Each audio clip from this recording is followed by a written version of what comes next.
Hi, everybody. I wanted to send you some information and hopefully clarify the whole research paper process, both the process and the paper. So, if you're finding yourself kind of confused as we come to a close, you can look back at a link in one of the Canvas modules that's called Basic Research Paper Instructions. And when you look at the suggested components of the research essay, the very first one is background information. And that background information comes directly from your research, which is why you had to do those annotated bibliography assignments. I wanted you to do one of them so that I could check your form, and then I wanted you to gather a total of 3 sources. Actually, if the semester had continued the way we thought it would have in a face-to-face class, I would have had you get more than 3 sources, but I did want to simplify it as a little bit because it's a pretty complicated process anyway, and to have to move it all online, of course, made it even more complicated. But I know that students don't want to do the research part of the research paper, but if you don't have any background information on what the experts are saying, then you just have an informative essay. So hopefully when you did those annotated bibliography assignments and you wrote the annotations, you were actually writing paragraphs that move into this background section of your paper. Sources say that blah, blah, blah, and you should name your sources by their last name. That's an essential section of the research paper. But also, you're forming an argument, at least a portion of your essay needs to be argumentative in nature. We should do something. We don't appreciate whatever the topic is enough. We need a change in the future. You're trying to convince your reading audience that they need to think, feel, behave, appreciate your topic a little bit differently.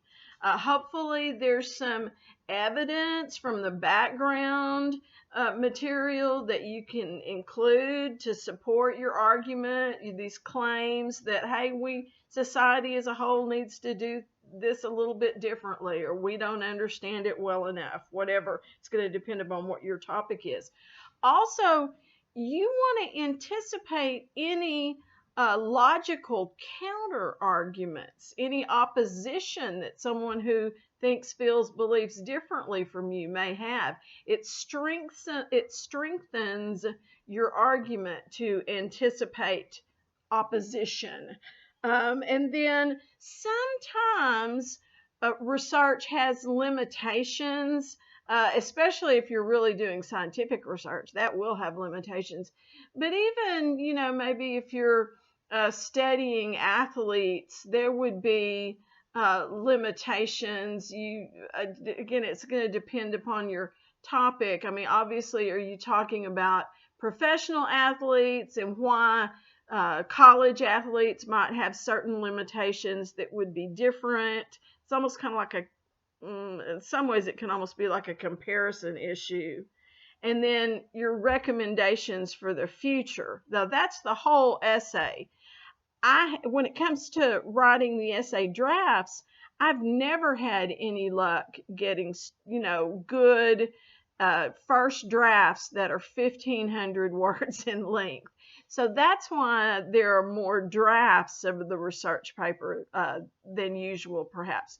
So the first draft that you just submitted on a discussion board, that may have just been your background report. That may, if your annotations were 800 words, that maybe that's what you had, or maybe you had added a little bit of opinion to them, or you had added some writing to kind of make them flow and transition in between. So that was the first draft. It was just 800 words, a little more than half of the whole essay. And I didn't like the group discussion topic. I probably won't ever use that again. I thought it was messy. But that's okay. Live and learn. I could write a paper arguing I don't like the discussion topic. Anyway, draft 2, I do want you to go ahead and format a file. Remember that 4-line heading, all the double spacing, Times New Roman. So you'll be uploading a file on draft 2. Hopefully it's close to 1,500 words. You're almost done. And I will check the formatting, and I will assign two students to read your paper, and I'll assign you 2 papers for you to read. And this is a due date that I have messed up on. So I have I couldn't even figure out what date I originally had on it, but had noticed that they weren't coming in. So I think I've had too much screen time. So anyway, I put a due date of tomorrow on it, but that was the original date of draft 3. So hopefully that doesn't take you unawares and unprepared. But get in touch with me if you're having issues. And so that means that draft 3, I've moved that due date till the end of the day on Monday. And actually, I could even give you another day or so if you need it. Y'all always know that I'll be flexible on stuff like that. So there are 3 drafts of the paper. The first one was just in a discussion topic, half the paper.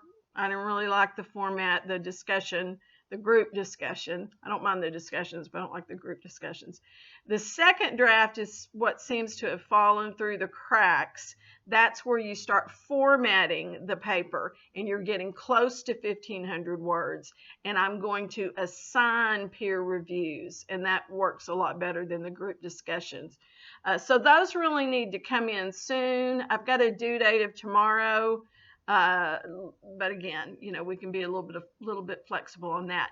And then draft 3 is the final one where you have to check the box that this is your original writing, and that's the one that you get the big grade on. Once you get this research paper done, we'll start the final exam process. I'll send out information by Monday to you about that. It's going to be an article analysis. You've done some of those before, and so we will be done. We will be done very soon. So please hang in there. Stay in touch with me. Send me messages when you need help, and we'll get this semester put to bed pretty soon. So at any rate, send me your questions and let me know how I can help you.